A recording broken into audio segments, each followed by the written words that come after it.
Hello, this is Brandon with Speedy Septic, and this video is going to be about the proper procedures taken when installing or replacing a septic tank.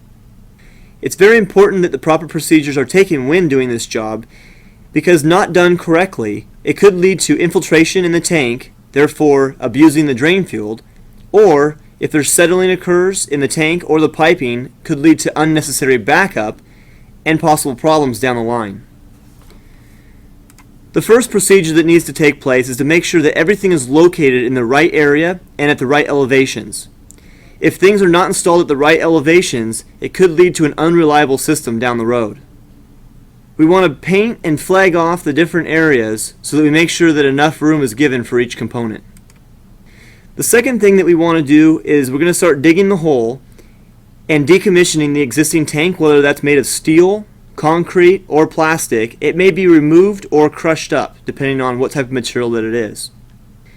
We want to be extremely careful when excavating the bottom of this hole, because overdug could lead to a very unreliable placemat for that tank and possible settling down the lines.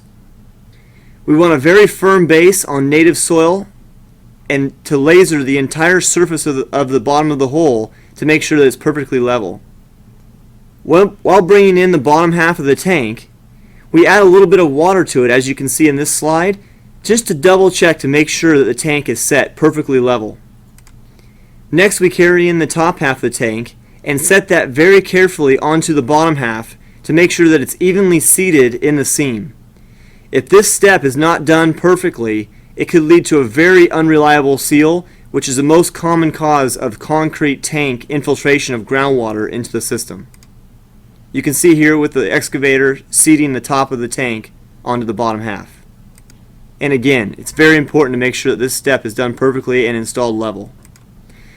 The next step we take is we want to do a full water test on the system. We're going to plug off both ends and fill it up entirely 2 inches up into the riser and let it sit.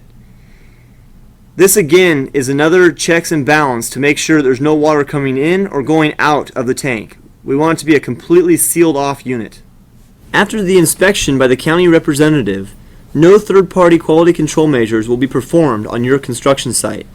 This is why it is so important to choose a company that not only has technical expertise, but also the integrity to make sure your backfilling of your septic site is done properly.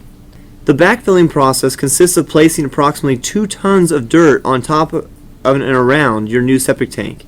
If not done with proper care, this much weight can easily shift the joints of the tank off-center, or allow for pipe settling that can cause a disruption and improper flow. Getting this part wrong will cancel out all of the precision work that was done and become a source of future septic problems far sooner than they should ever occur. And as always, I hope this information was useful in researching your septic system installation. And for more septic system information and tips, please visit our website at www.speedysepticservice.com.